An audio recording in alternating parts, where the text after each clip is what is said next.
हरे कृष्णा। आज हम बात करेंगे पार्श्व एकादशी के बारे में।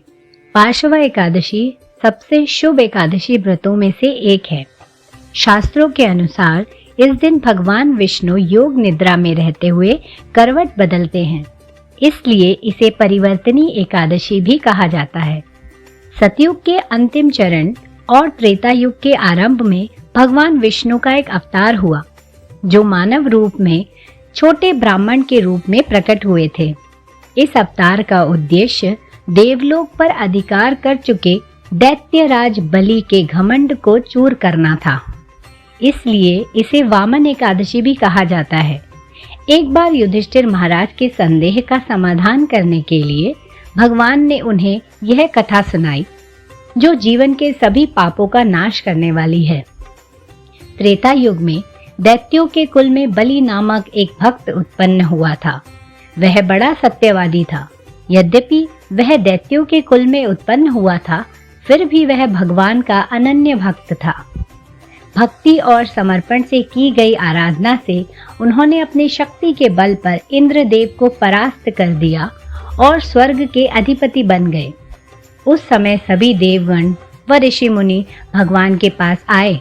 उनकी समस्याओं का समाधान करने के लिए भगवान ने वामन अवतार लिया और उस स्थान पर प्रकट हुए जहां राजा बलि यज्ञ कर रहे थे। भगवान ने धर्मपरायण राजा बलि से 3 पग भूमि भिक्षा रूपी मांगी। बलि ने कहा, प्रभु 3 पग भूमि, मैं तो आपको बहुत कुछ दे सकता हूँ।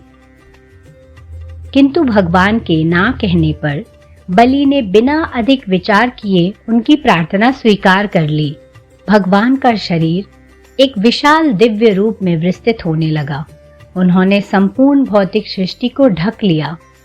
तब भगवान ने बलि का हाथ पकड़कर कहा, हे निष्पाप, मैंने एक पग में पूरी पृथ्वी, दूसरे पग में सभी स्वर्गलोक नाप लिए हैं।